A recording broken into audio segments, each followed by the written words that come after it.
大家好，我係康哥，今日同大家講下星期六沙田賽日嘅跑道形勢同留意馬匹。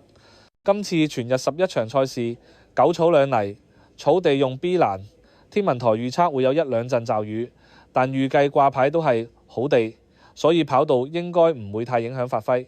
講返草地先啦，今次用 B 欄，而最近一次用呢個宜欄就係5月4號，當日跑完一日之後，有幾樣跑法趨勢都好明顯，內欄有利，前置佔優。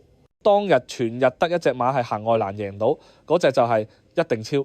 其餘幾乎全部頭馬都係貼欄跑，仲有超過一半頭馬都係轉直路前守住前4位。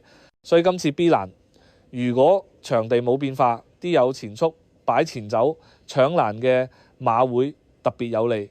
我舉幾隻例子俾大家參考下。第3場有隻英雄戰歌，上場就係跑 B 欄，成功放頭贏馬。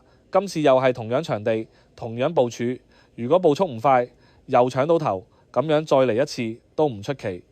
再睇第6場有永遠美麗，呢隻馬喺田草 B 欄係兩台兩節，即係話跑 B 欄就唔識輸。今次返嚟跑返佢熟路，同時又係大賽級數，雖然對手唔弱，但係如果佢搶到位手難跑，絕對爭個冠軍有力。跟住講返泥地，今次有第4場同第10場係跑1650米，成季以嚟跑泥1650米都係一樣嘅情況，唔擺前根本冇運行。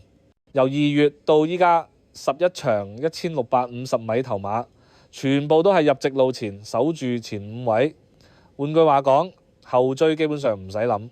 第4場呢，有飛騰雀，一隻典型有前速有經驗跑泥地嘅馬，如果形勢啱，擺頭又唔受壓，可以再嚟。第10場呢，有黃腳立，都係一隻識跑泥地、有速度、有成績嘅馬。今場跑法合晒佢。講埋我自己康哥嘅睇法啦。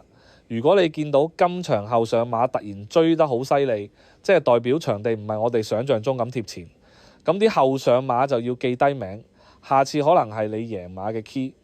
就翻轉啦，就啲3疊蝕位啦，都跑得近嘅馬呢，都係實力馬啦，下場保中機會高。總結，草地 B 欄形勢明顯有利前置貼欄馬，泥地1650米照舊擺前先有得跑。